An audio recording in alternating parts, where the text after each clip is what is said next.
Welcome to Beyond the Mask and to another episode in our Courage to Lead series, where we sit down with nurse anesthesia leaders who faced defining moments with strength, vision, and resilience. Today we're honored to be joined by Larry Hornsby, a figure who led during a pivotal and tumultuous time in the AANA history. Actually, the turn of the century, if you can believe it. It's hard to say now. As a national healthcare policy shifted and the very identity of the CRNA profession was being tested, Larry stepped into leadership with unwavering conviction. In this episode, he reflects on the challenges of that era, the hard decisions, the conflicts, and ultimately the progress forged through persistence and purpose. This is more than a history lesson. It's a testament to what leadership looks like under pressure and how courage can shape the course of profession for decades to come.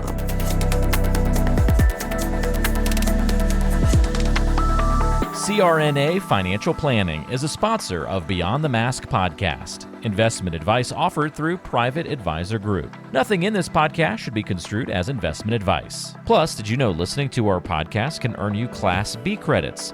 For details on how to submit, visit the CE credit section at beyondthemaskpodcast.com.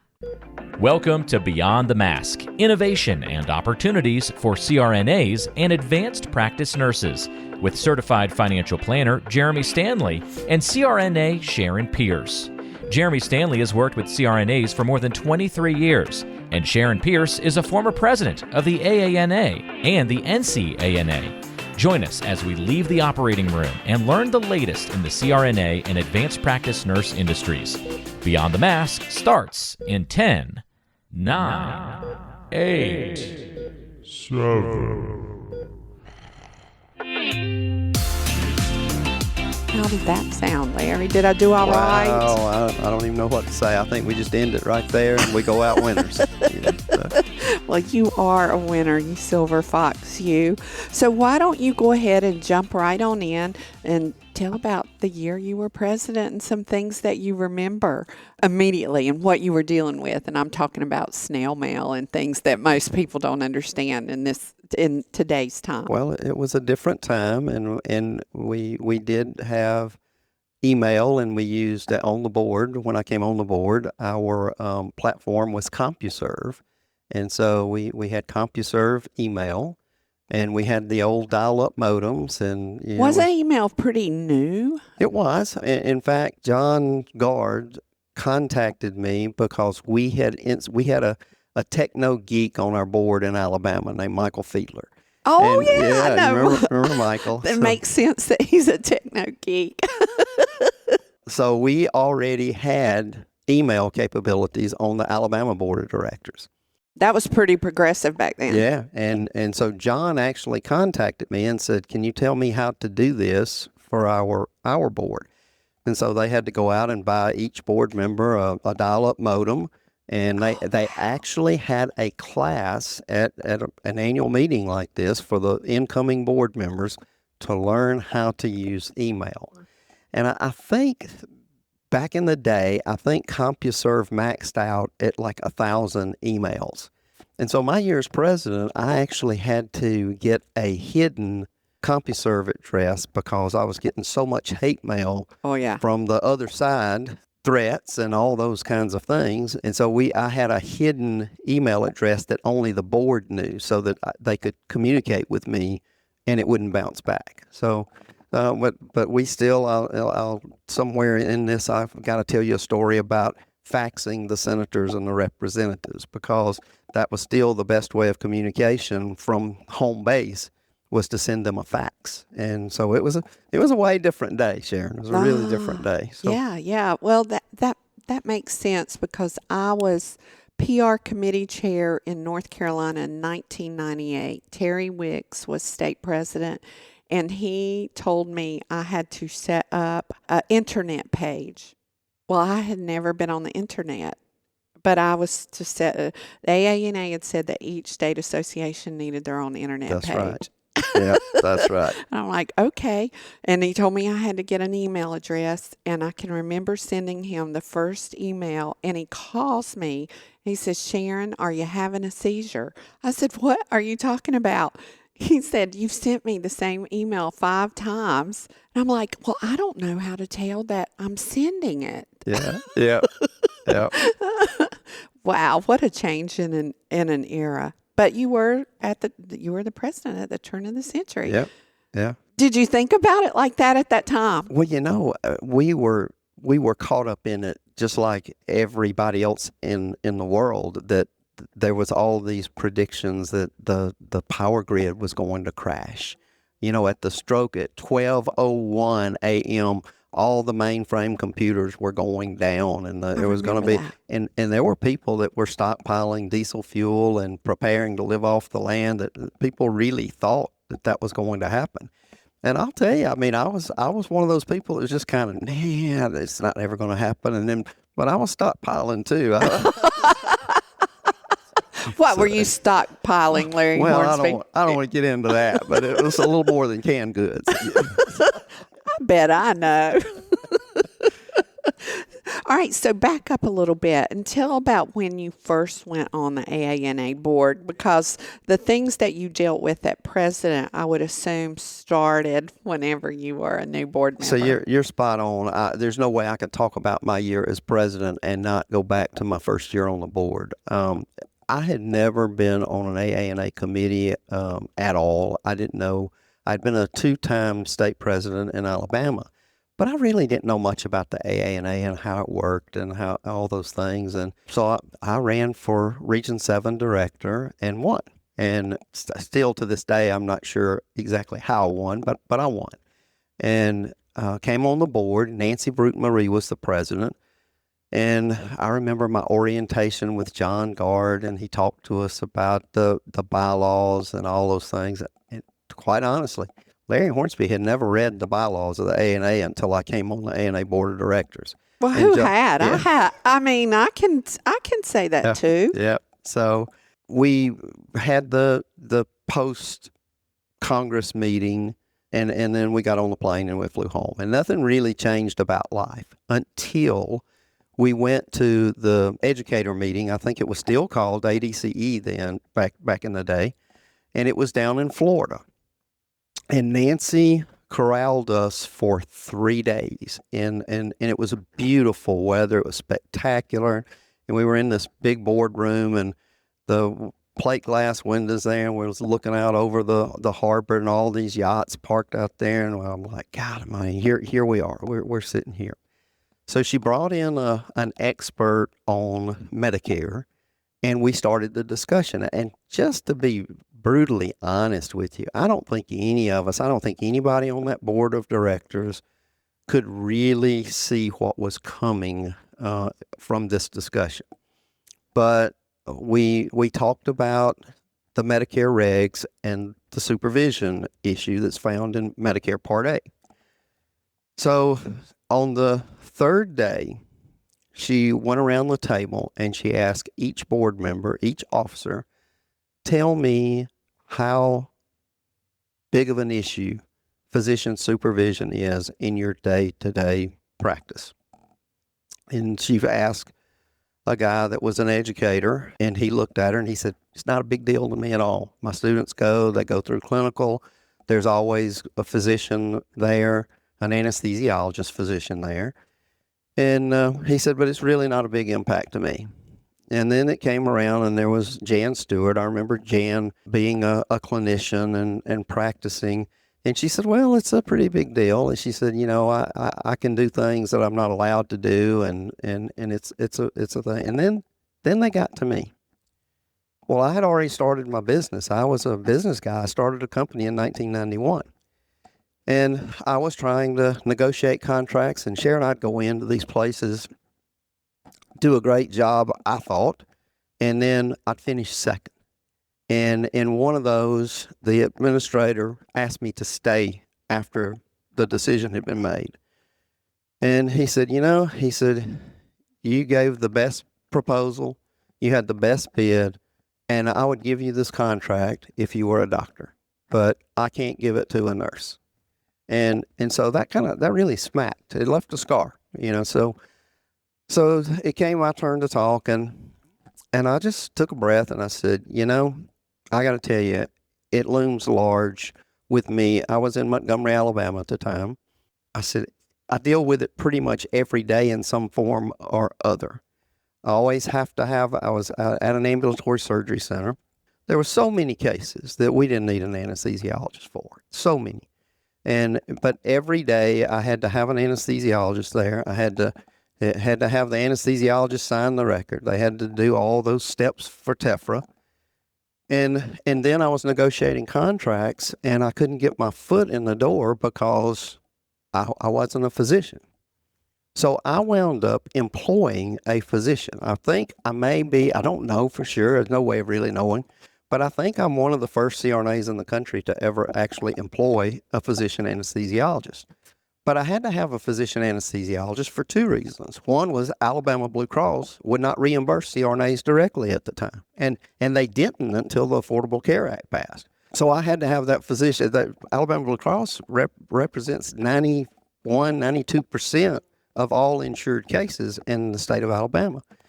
So Larry Hornsby employed an anesthesiologist. It was all I knew to do. So anyway, back to the story. So I looked at Nancy and John and I said, I deal with this every day. It's probably looms large every day I walk in to a facility, every time I try to bid a contract, and it's probably the greatest barrier that I face on a day-to-day basis and on growing my business. And John Gard stopped and he said, this is why we need to listen to somebody with a business background. And he said, this is large, this is huge. And so, Sharon, I've really always kind of felt a little bad because I'm fearful that I might have been the voice that skewed the vote. So they went around. Would have skewed my vote. Well, so. You're probably right, but that's not a bad thing. Well, kind of, but I'm going to tell you, really, just from the depths of my heart, I can tell you, had we known, we as a board, had we had a thought that this fight was going to start and require 6 years and millions of dollars out of the coffers of AANA, I probably would have had a different vote. But we did. We voted to move supervision to the top of the federal agenda. And so the first year, we got sponsors to sponsor legislation and we got all that going. And so there really wasn't a lot of stuff happening outside of that. Then, as the legislation was introduced, obviously the fight forms in Washington. So then the newspapers, then all the ads, the PR, the marketing, the media. And so fast forward through year one with Nancy and then Scott Foster, president in year two. And of course, there was the big deal about the hole in the armamentarium that Scott Foster put in one of the AANA bulletins, and the ASA used it and put it up in their ad saying, look, even the president of AANA says there's a hole in their armor. Well, the hole was that we didn't have any data to say that our practice was as safe as a physician because we couldn't, because the Medicare reg that required physician supervision wasn't just about anesthesiologists. It was physician supervision. So even a CRNA working out in rural America, technically, in the eyes of the ASA, were being directed by a physician. So there was no clean data. We still struggle with that today. Absolutely. And you know, I find it interesting that even today people are still talking about supervision. And it's still sitting out there. It's still in Medicare Part A. So then as we moved along, the fight grew and it grew and it grew and it did get ugly. It got very ugly. There was nasty ads going out on both sides. We were hitting just as hard as the anesthesiologists were. And so it came my time to run for president-elect. And I remember very well the little 3-minute speech that we had to give at the mid-year assembly. You get 5 now for president-elect. Well, I got the stop sign. Louise Hershkowitz gave me the stop sign because I was going over. But I literally stood up and told the members, I only know one way to play this game, and that's to play to win. And I'm going to play to win. And if you don't want that, you need to elect somebody else for your president. And I got this huge round of applause. And I said, if you elect me, we're going to take the fight to them.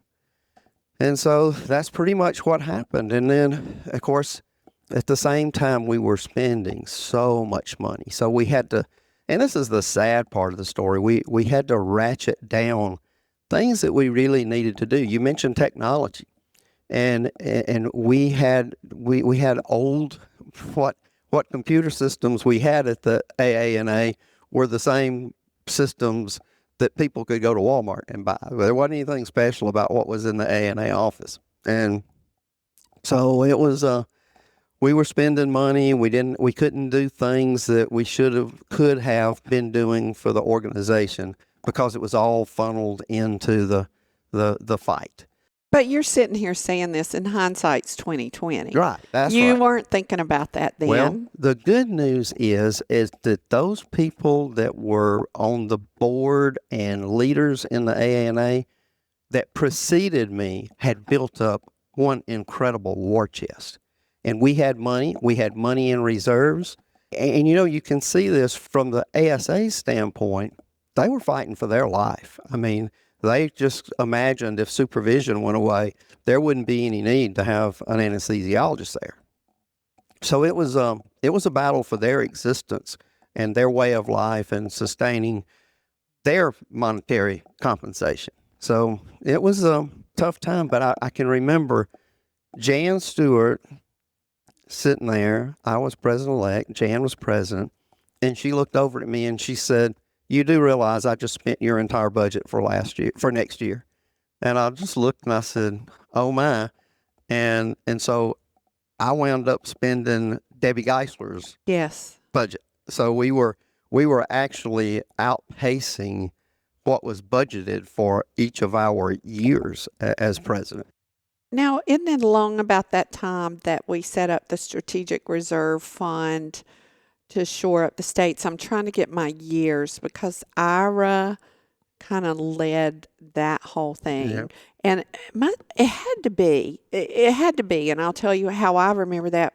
I was state president of North Carolina 2001 to 2002.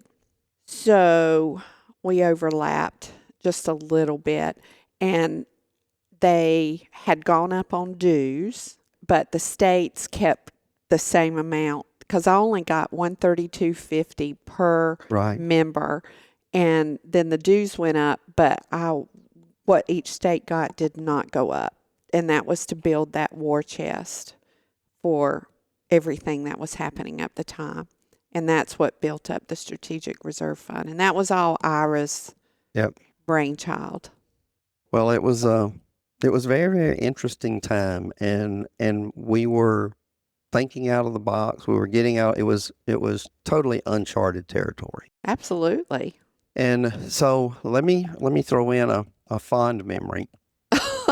You mean that wasn't fond memories? It was it was memories. It was a tough time.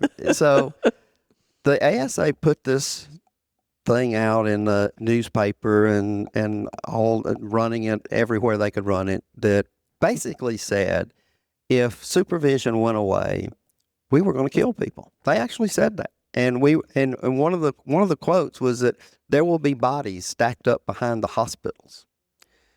And so I thought, how can we get that? Because it was looming large with our senators and representatives in Washington. They were saying, well, they're telling us, and they were approaching the older generation and saying, you're going to lose your doctor. You're not going to have a doctor. Nurses are going to be providing your care. And they had them scared to death. And so we had a couple of people on staff that were really, really creative. And Chris Batten was one, and Chris was our marketing guy and our writing wing of the AANA.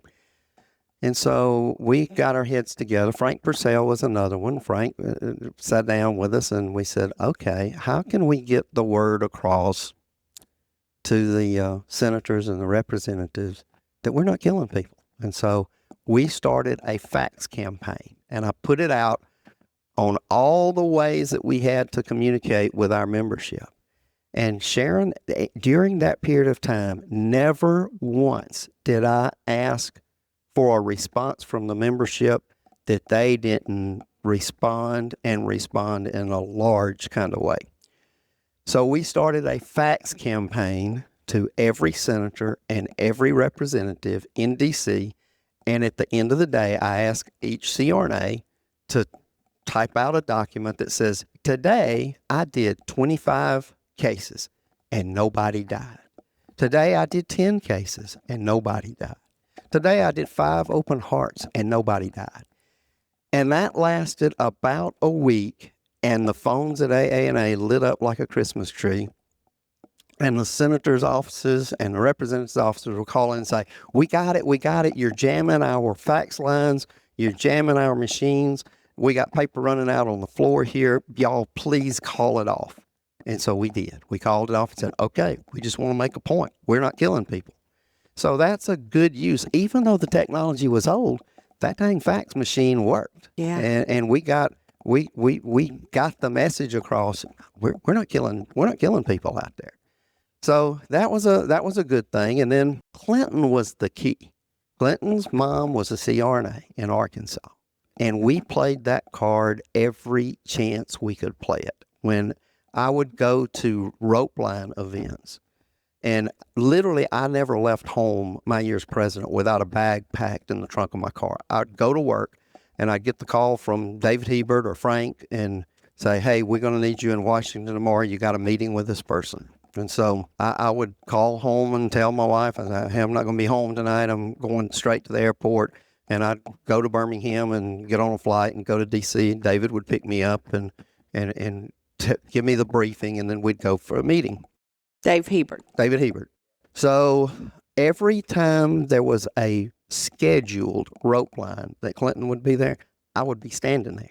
And you stood out like a sore thumb with that silver hair. Yeah, it's a halo. It's a halo. And that good old country boy. Absolutely. Just scratching out a living.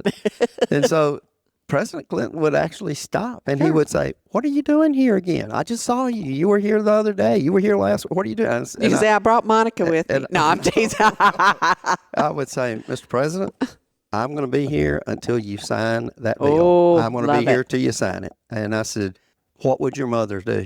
What would your mother say? Ooh, nowadays you'd give them a bracelet that would say WWMD. What would your mother do? And so he would always assure me, I'm going to sign it. I'm going to sign it. And he did. He did. He did sign it. And the unfortunate piece was that then a gentleman that had been a presidential hopeful was now a lobbyist, and he was representing the AANA. And we know this for a fact. We know the conversation happened. And he flew to President Bush's Crawford, Texas ranch and went in and met with him. And the storyline is that Bush really didn't know anything about the issue at all. I'm sure he did. He didn't know what it was all about. But that particular year, the American Nurses Association had come out in favor of Al Gore, the Democratic candidate. And I don't think that had ever happened before. I think they always, like us, like AANA, we try to stay neutral on parties. And so Bush said, I don't really know what this is about, but I know the nurses were on the other side and the physicians were with me. And that's true. The Texas Society of Anesthesiologists had more money in their pack than the American Medical Association had. They still do, I think. Yeah, I think so. So we know that happened, and then Bush came in and overturned it. All right, the beautiful part of the story is when we started, going back to Nancy Brewton Marie's year, when we started, we initially were approaching this as removal of supervision as a state-by-state opt-out. Well, Sharon, our data at the AANA couldn't even tell us how many states had language in the Nurse Practice Act that required physician supervision. And so we tasked the DC office with discovering it. And Mitch Tobin, the state affairs director in Chicago, and they went through and basically did a manual search and determined it. But in the meantime, we were moving down the path of basically going state by state by state. So we already had a blueprint for an opt-out. And then we realized, gosh, this is going to take decades to do if we go state by state. So then the decision was made at the board level to go for the whole enchilada, go remove it from Medicare. And we knew that was going to be a big fight. And an act of Congress. And literally an act of Congress. But I have to, you were building the plane as you were flying it. Yeah, that's right. And, this was, what is it? They call it a big, hairy, audacious goal. Yeah. An act of Congress. Wow. Are you a resident or CRNA looking to transition into independent practice? Introducing the 1099 CRNA Institute, taught by Beyond the Mask host Jeremy Stanley and Sharon Pierce. This comprehensive educational series provides detailed guidance on business structure, legal and tax implications, and financial management, tailored specifically for 1099 CRNAs. Enroll now and earn valuable continuing education credits as you chart a new course in your rewarding career. Remember, that's aana.com/1099 or click the link in the description of today's show. I can tell you exactly where I was on this planet the minute I got the call that said Clinton had signed it and supervision was going away. We had a big hoop-de-doo, and everybody was cheering and happy, and I can tell you exactly where I was on this planet the day I got the call that said Bush overturned it. All right, well, tell us. It was it was very appropriate actually on the call telling us Bush had overturned it. I was sitting on I-20, dead stopped in traffic, and watching an 18-wheeler burn sitting in the middle of the road and not knowing when I was going to get home. Oh my! Your world was burning too. It was a train wreck, and it was a dumpster fire. To get that, it was a gut punch. It was an absolute gut punch. But the good news is we had the plan for the opt-out already sitting in the can. It was there. We had done our homework on it. We knew which states we would target, which states would likely be the ones that would opt out first. And it was obvious the states that were predominantly already CRNA only. They didn't have anything to lose, so we had the emergency board meeting, and somebody from the Washington office reached out to Tommy Thompson, who was the Secretary of Health and Human Services, HHS, and I got a personal phone call from Tommy Thompson.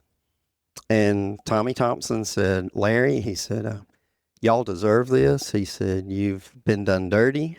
And he said, I'm willing to consider the opt-out, and I need you to come to D.C.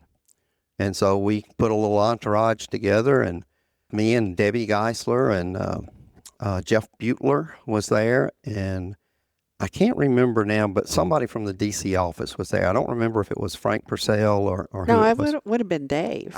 I just don't remember. I don't remember who, and it probably was. It probably was David Hebert. Because he was all through that era. Yeah.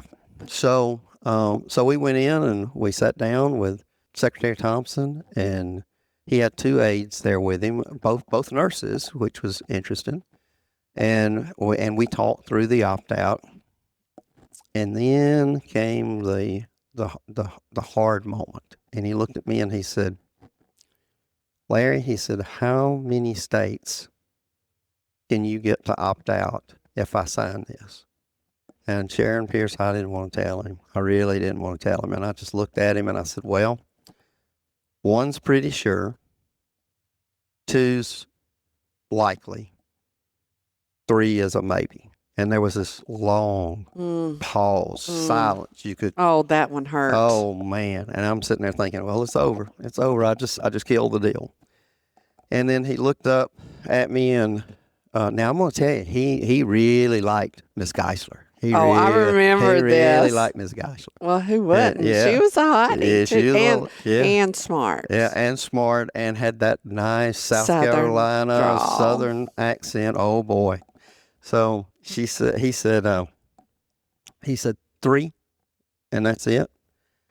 And I looked at him and I said, Mr. Secretary, I'll lie to you if you want me to lie to you.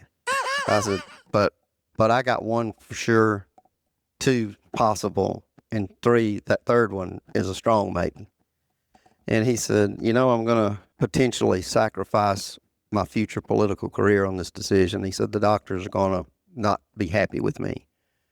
And he said, but I'm going to do it. He said, I'm going to do it. And then he invited Ms. Geisler to come up and sit in his chair at the desk for a photo opportunity with him. And, And I don't know where that picture is, but I'm sure. We've got to find that. We got to find that picture. She is sitting there in all her glory with Secretary Thompson standing to the side of her.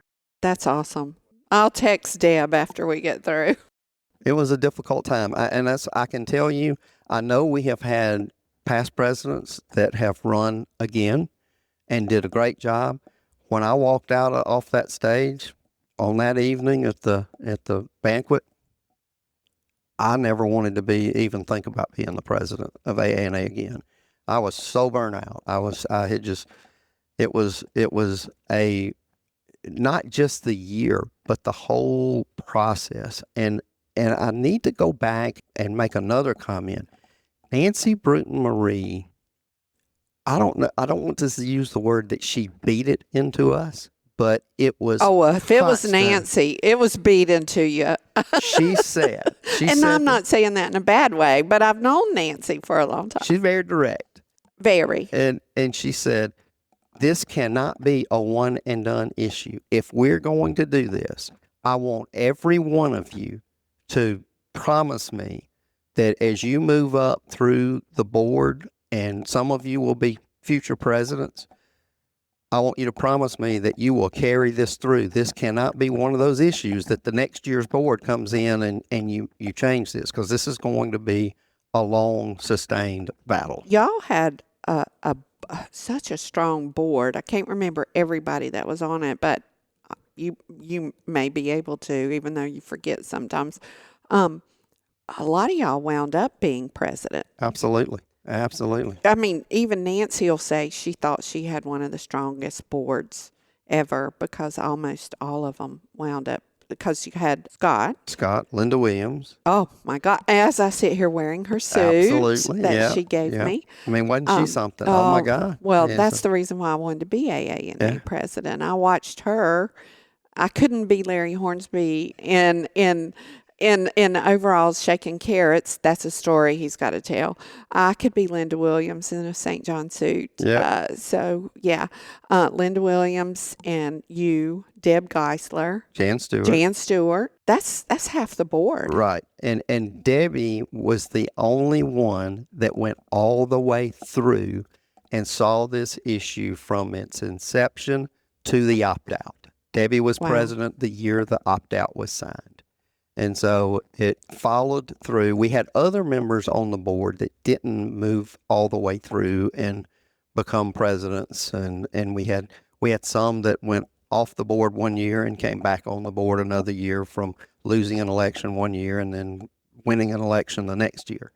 So I remember Rodney Lester in particular. Rodney went off the board and then came back on the board. But there was just so much going on. But I think that was, if you had to say, Larry, what do you think made this because we were up against phenomenal odds. I mean, we knew we didn't have the budget that the ASA had. We knew that they would get support from Big Brother, the American Medical Association, as well as the TSA. And I must say, we did get a lot of support from the American Nurses Association, and so there was they were our big sister Sure.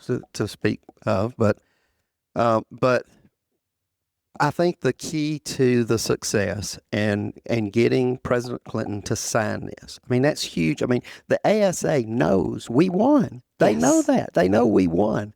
We beat them in Washington, and Clinton signed it. He just signed it late in that 180-day window, and Bush came in and overturned it. But we actually won that issue, and people lose sight of that.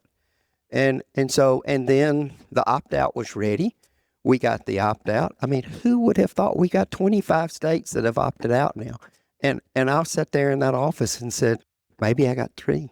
Now, I always heard that y'all were told in that room that if you could get 5, That's right. they would look at this issue again. So we've got 25, and we're still not there. Is that true? They told you 5, and you were telling them I can get 3. So Tommy Thompson said to us before we left, he said, y'all come back to me with 5 states, and I will take this opt-out and walk it through, and we will remove supervision from the federal language in Medicare Part A. And, of course, he went out of office before we got there. And the administrations changed, and it became not so favorable for us in the House or the Senate. And so it was, and then quite honestly, Sharon, I hate to say this, but I'm not so sure that future boards, there were so many things going on and so many issues and so many targets out there. And I'm not sure that supervision 5 years later, I'm not so sure it was at the top of everybody's list of things they wanted to do. Well, do you think that they thought the opt-out is getting us there? Clearly, the AANA put a lot of effort in. Oh, yeah. Considering that 25 states now have opted out.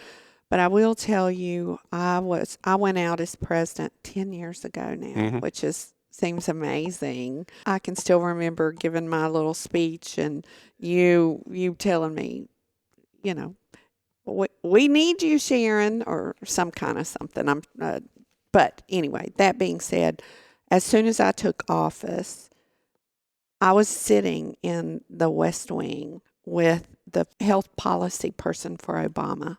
We were in the dead of fighting for full practice authority in the military, and it was supposed to be put to bed in the fall of 2014.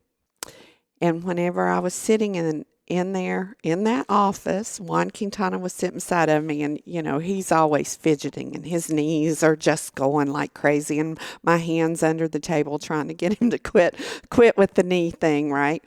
And we were talking about the federal opt-out, and they said, we will look at this issue if this military issue is put to bed. If they grant full practice authority, we will take a look at it again. Because I said, you're not afraid of bold new moves. You got to cater to your audience, and they had just passed the HCA, Obamacare, ACA, Affordable Care Act, the Obamacare. So, they were not afraid to do big stuff.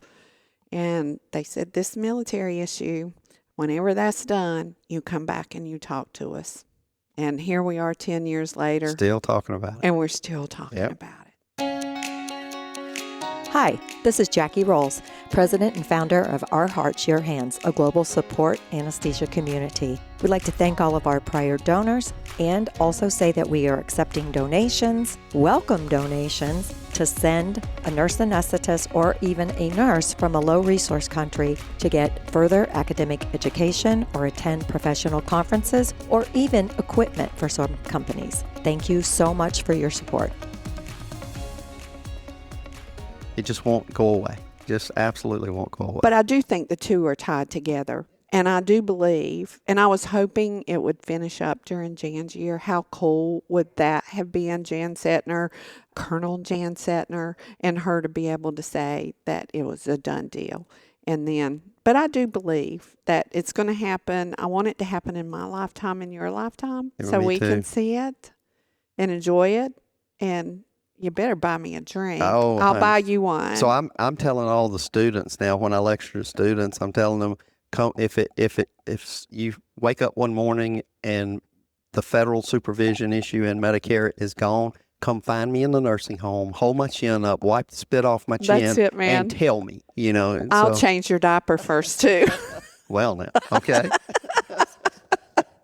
Well, let's go back to leadership in general. Clearly, there was a lot going on. So, what was your greatest fear when you became president? Oh, There's a lot of them, I know, yeah, I'm but sure. that's easy. That's easy. All right, so this started with Nancy, continued with Scott, continued with Linda, continued with Jan, and then I walk in. That's 5 years. Mm-hmm. The members had been responding. They were giving money. We were raising money hand over fist. They were giving above and beyond dues. They were funding the PAC. Oh, my God. I And- remember those oh, PAC man. events. Oh, Oh, my God. And the money was amazing. it was unbelievable. My biggest fear was pushing that red button on any given day and saying, I need you to write letters to your senators and representatives today. We need to flood them. I want this done like in a week. Everybody sit down, write a handwritten letter and fax it, scan it, do whatever. Yeah, it wasn't it in. like you could do an electronic thing like now. That's right. It was a lot of work to do that then. And my biggest fear, and I would say this, Sharon, I would say this when I went around and spoke to the state association meetings, I would say everybody in Washington knows when I send that message. They all knew. Everybody knew. They were monitoring everything we put out. The ASA was monitoring. We were monitoring everything they did. And I said, if I ever ask and you don't respond, the fight will be over. It'll be done. Because then the senators and the representatives will say, oh, well, even he can't even get his own membership to respond. And Sharon Pierce, they never did. They always responded, going all the way through to the bitter end, the opt-out. Our members supported it. And it was a fun time from that standpoint. I never felt unsupported. I felt like the CRNA membership was my friends. Wherever I went, I was welcomed warmly. I would lecture and people would stand up and give me standing ovations for what we were doing. And so it was a great time to be the president of the AANA. It was a great time.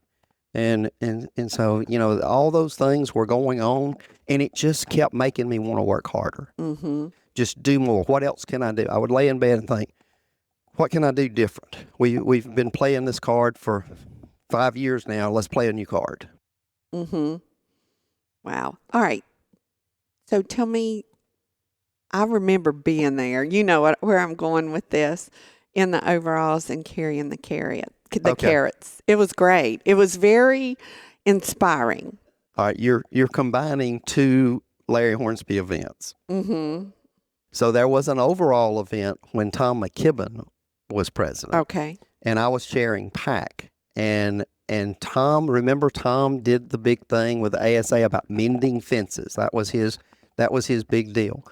And I was trying to raise money for the PAC. And I went up on stage in a pair of overalls and work boots and walked out, and the audience immediately started laughing. And I had this big old hammer. And I held this hammer up, and I mean, it's a big hammer. And I said, President McKibben wants to mend the fences. And I live on a farm. I still do. I live on a working farm. And I said, but you can't mend the fence with a little hammer. You got to have a big hammer.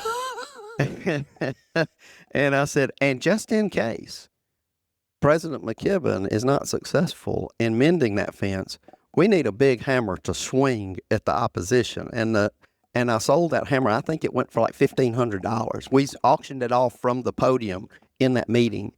And so anyway, but the carrots, okay, there's a story there. So I got word, we were at mid-year assembly, and I already had my address written, my president's talk that morning, And it was a bit of a motivational talk to get the members ready to go on the Hill the next day and lobby.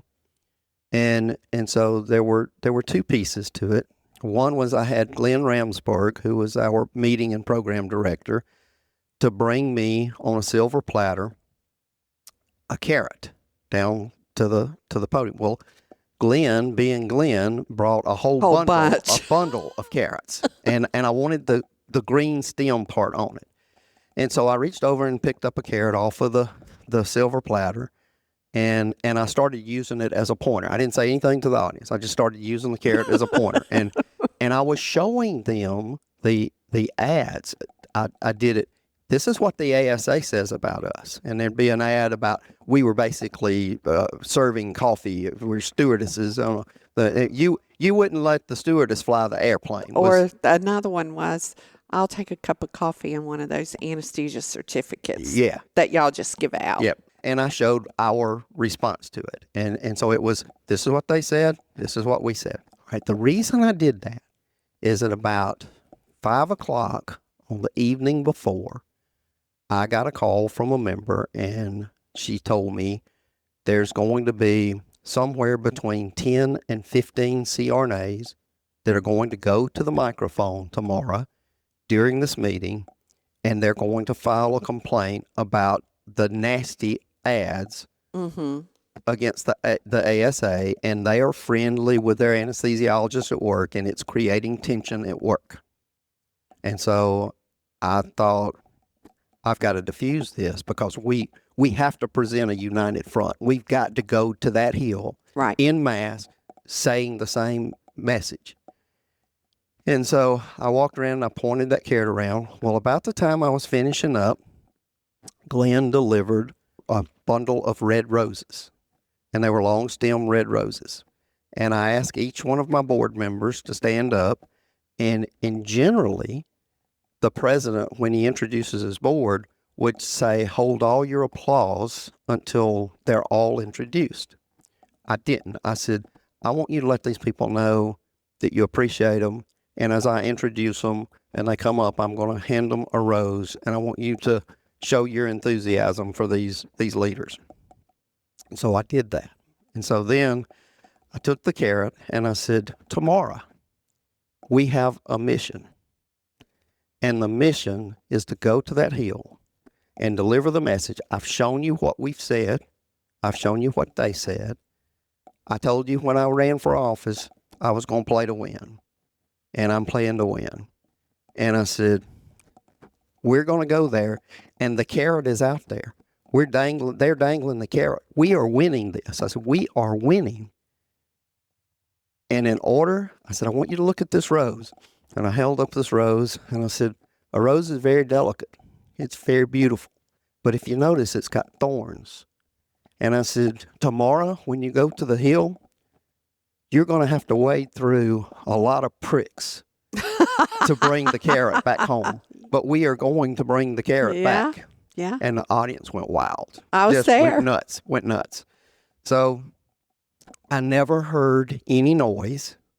I never had one member come up to me and say, we're tired of you being ugly. We're tired of you doing these nasty ads. And no, it was, everybody went to the Hill and did their job.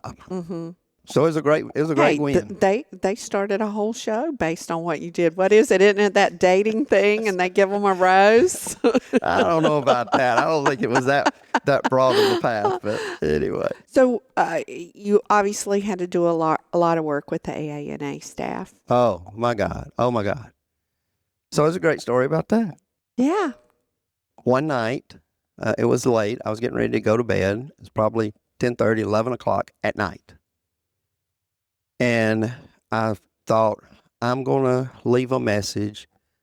I'm pretty sure it was Rita Rupp. I was going to leave a message for Rita Rupp, who was John Gard's personal assistant in the office and knew where all the bodies were buried. And so I picked up the phone and I dialed Rita's direct line, and it rang 3 times, and Rita answered the phone. And I'm like, oh my God, what are you doing here? And she says, well, Larry, I've got to get all this stuff out for you for tomorrow. And she said, there's not enough hours in the day. And she was sitting at her desk working. And I said, and you know, I mean, it's in Park Ridge. It's not really downtown Chicago, but I mean, that's probably not a safe thing to be doing, to be Right. in the office. And I said, are you there by yourself? She said, no, there's several of us here working. And that's the kind of dedication that we had from that staff. And I can tell you, when I asked the audience to applaud the staff and said, what a great job, I mean every bit of it.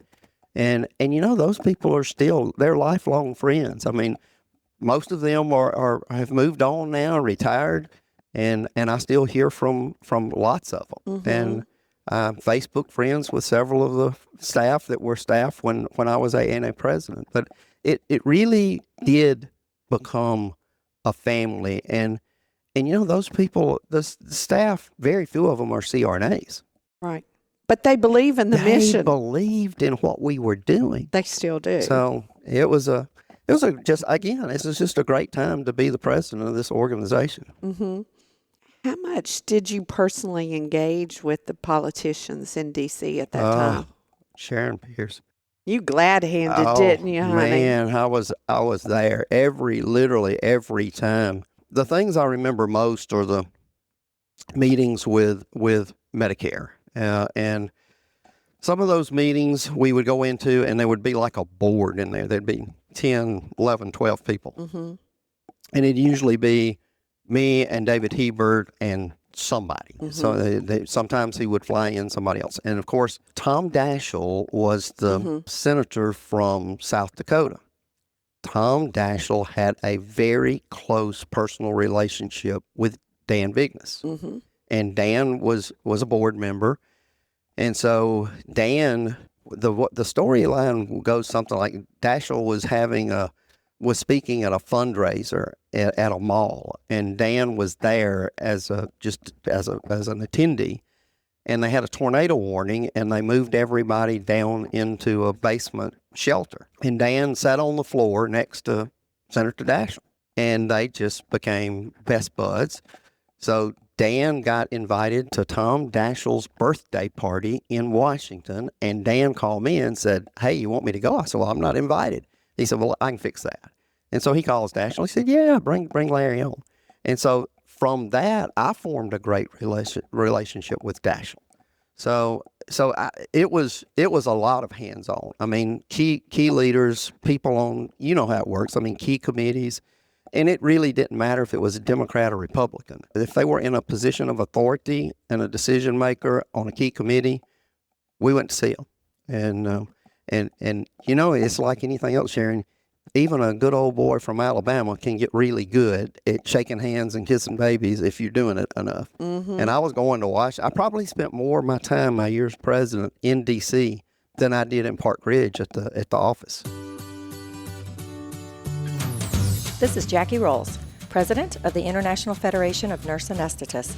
I'm inviting you to attend the 15th World Congress for Nurse Anesthetists, May 7th through 9th, 2026 in Brisbane, Australia. I promise you that you will love meeting nurse anesthetists from around the world, attending the multitude of Congress sessions, and exploring the many unique experiences that Brisbane has to offer. Hold a koala bear, feed kangaroos directly from your hand, climb Story Bridge, one of the only 3 climbing bridges in the world, or travel to snorkel the Great Barrier Reef. This is one Congress you do not want to miss. Cheers! After all of this, what are the most valuable leadership lessons that you learned in your tenure that you would like to share with our audience? Well, first and foremost, listen to your board. Second, and maybe just as important, listen to your membership. Listen carefully. And when I was at the state association meetings, I didn't just fly in and fly out. I stayed for the meeting. Sometimes I would do the auction deal for their pack or something. And so I would be a part of that meeting. And I made acquaintances and friends to last a lifetime from those meetings, and still remember a lot of them. And a lot of the state leaders became AANA leaders down the road. But I think that's the thing, is we have a board for a reason. And we had some really smart people on my board. And I never ever sat there and thought I knew more than my board's collective wisdom. But I will tell you, I never called the question unless I was sure what the vote was going to be. Oh, I understand that. So, if we might have taken a few bathroom breaks to have a little time to lobby some of the folks that we needed to get on board. But that was a really good leadership lesson. And of course, I had the great opportunity to serve with John Gard. And I was the president during the transition when John was retiring and Jeff Butler was coming on board. So literally there was a time in the boardroom where I would have Gard sitting to my left and Butler sitting to my right and trying to listen to both of them. But John was such a great historian, and he leaned over one time, and we were in a board meeting, and it was a bit tense, and we were debating. It was good debate, friendly debate, but it was passionate. And it'd been going on for a while. And John leaned over and he whispered in my ear, and in his John Gard voice, he said, "Well, we went down this path in 62 and it didn't turn out well. And if you don't do something, it ain't going to turn out well now." And so I just stopped and I said, "I'd like for Mr. Gard to tell you what he just told me." And John did, and it ended it. It just went away, just boom. So, that was one thing I will always cherish is my time on the board. John was a mentor to me, and Sharon, I never had any intention of being an AANA president. When I came up here, up to Park Ridge as Region 7 director, I was going to give it 2 years and do my duty, and I was going back home. I had a business to run. I had children. Drew and Laura were little boy and little girl. I remember. And so I didn't have an aspiration of being the president when I walked in there, but Patrick Downey sat me down one day and he talked to me about how much the organization had invested in me and how much I had learned on my journey. And Patrick was very influential. And he and Gard called me to his suite one afternoon and said, "What are you going to do? Are you going to be a president?" And I said, "Well, I don't know." And so, but between the two of them, I would say it was a little bit of arm twisting, but they convinced me that I could do it and that I was the person. And John totally believed that the saints somewhere in there knew the right person for the right job at the right time. At the right time. And he kept saying, "You're the right person for this time. This is your time." And so I put my name on the ballot and I won. That's the history. Wow. Well, I've known you for a long time, and you probably are one of the ones who influenced me as far as going to state meetings. I'm with you. Whenever I was president, I was the first one in, and I was the last one out, because to me, they own me, they elected me, they chose me to be their president, and I need to be available. And so when you're traveling the country, I did exactly that. Maybe it's a Southern thing. Maybe. I don't know, but I did exactly that. So what would you like to share with the new CRNAs in this profession? I would have to tell them that in my career, you got to remember, I graduated from anesthesia school in 1985 from the University of Alabama in Birmingham. I'm a product of the UAB School of Nursing, and call at that point was not an option. Everybody, if you took a job, everybody was in the call rotation. That didn't change for several years after I started practicing. But I could not imagine not being a member of the AANA. Could not imagine. I couldn't even think about not being a member of the AANA.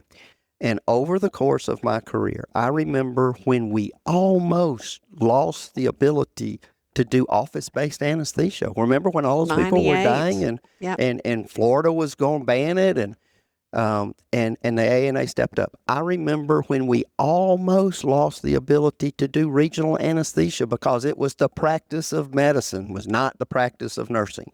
And we had to go to war. If the AANA hadn't stepped in then, I don't know what we would be doing right now. We might literally be that handmaiden that just passes the the laryngoscope to the anesthesiologist while the anesthesiologist puts in the tube, and then we sit there and monitor the patient and do checks and circles on the chart. So I would say if I could send one message to today's students, I understand the dues are expensive, and I understand that today's students come out with a lot more debt than I did. But I also understand my first job, all in, all done, including call and overtime, Larry Hornsby made $23,000 for a year's work in 1985. That was a lot of money then. I made $18,000 as a nurse in CCU at UAB. So $23,000 was a little bit of a pay raise, but I didn't become a CRNA to make money. I wanted the profession. I wanted to be a CRNA when I was in the 10th grade. Mm-hmm. So I would just say to today's graduates, look at where you are, because there have been a lot of challenges. And our practice, I can guarantee you, our practice would not be what it is today. We wouldn't have all these opportunities. And we came so very, very close to removing the supervision requirement. And I still, like you said, I still believe it's going to happen. I don't know when it's going to happen. I hope I live to see it. But none of those things would have happened. I like the saying, you stand on the shoulders of giants. Well, I did too. I stood on the shoulders of giants. Patrick Downey probably is the reason that I wanted to be an AANA president, because I was a student in the audience the year he stood up at the annual banquet and gave his going out of office. It was the year they had the Downey-Modell letter. Dr. Modell was president of the ASA, and Patrick had written him a nasty letter, and Modell published it, and it created quite a flurry. And Patrick Downey stood up there, and he said, he raised his hand to the air. He was at the podium in the banquet, and he said, we shall not ever bow down to those bastards. And the audience went nuts, standing ovation. I had chills all over my body, and I'm like, I want to be that guy, So we all got those people that have motivated us, and if I could motivate today's graduates, I would say, practice. Your goal should be to practice to your full scope of practice. Learn to do regional. Don't just be good at it. Be the best at it. And I would tell them, send that check to the AANA. Be a member of your professional organization. I haven't liked everything the AANA has done. There are things that I have disagreed with that they've done, but it's not enough to make me not be a member. Mm-hmm. And that's all I got to say about that. So now. There you All right. So tell us something interesting about Larry Hornsby, some of your other hobbies. Oh, my God. Okay. Well, the first thing that you might not know about Larry Hornsby is I almost quit my job as a CRNA. Actually, I did quit my job as a CRNA in Montgomery. I did, in fact, turn in my resignation. And I was going to be a full-time professional bass fisherman. I was sponsored by Ranger boats and OMC engines, and I was fishing all the tournaments, and I got the opportunity to get to know the owner and founder of Ranger boats, a man named Forrest Wood, in Flippin, Arkansas. I flew to Flippin, Arkansas, and sat with Forrest, and he said, I want you to go on the trail, and I was going to do it, buddy boy. And I came in, and there's a lot of money in that. Yeah, well, if you win, but, if you catch the fish. But really, the money even back then was in sponsorships. Well, you would have been awesome. I felt like I could talk. Listen, I would have bought whatever you were selling. So I came in one evening, and my wife, it's never a good thing when you come in from work and your wife looks at you and she said, we need to talk. Don't you hate that? And I'm like, oh, Lord, what have I done now? And she looked at me and she said, how serious are you about this bass fishing thing?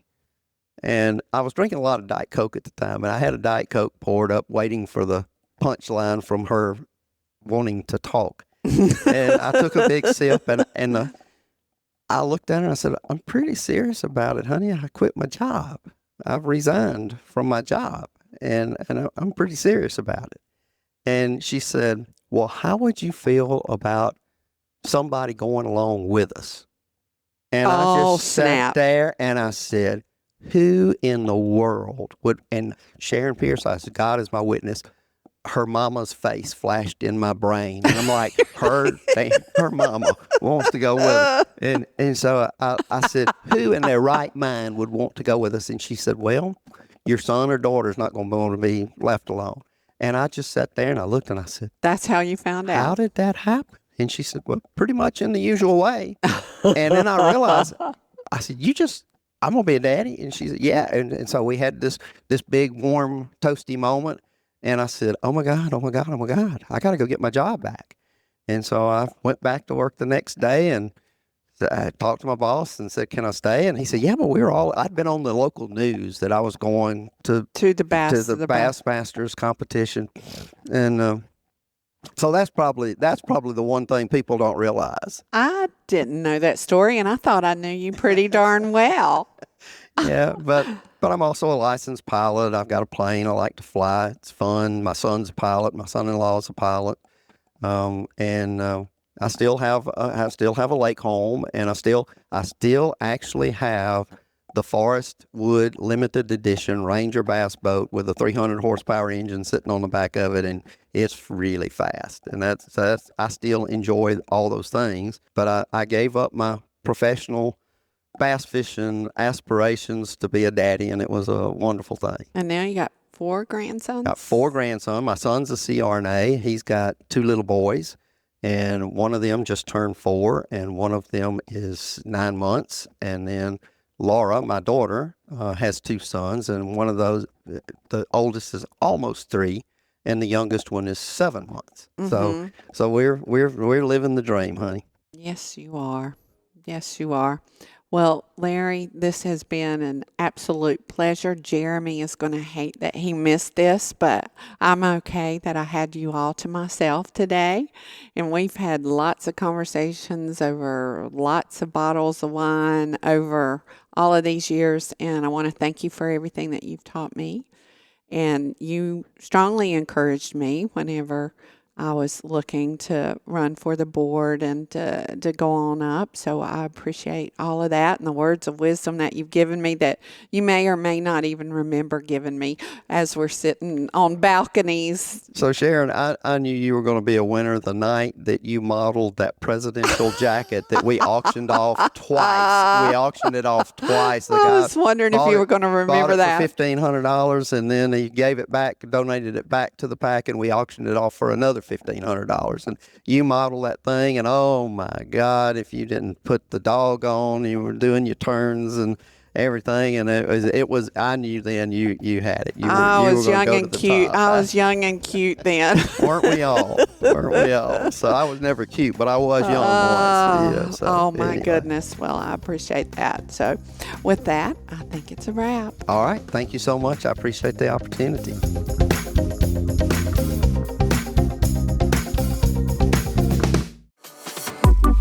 Thank you for tuning in to Beyond the Mask. If you enjoy the show and want to help us grow, the best way to support us is simple. Leave a review on your favorite podcast platform, share the show on social media, and tell your friends. Your word of mouth is what keeps us going strong. We're proud to consistently rank in the top 50 medical podcasts nationwide and to be #1 in the CRNA community. All thanks to listeners like you. Your support helps us stay there, and we couldn't do it without you. We'll see you on the next Beyond the Mask.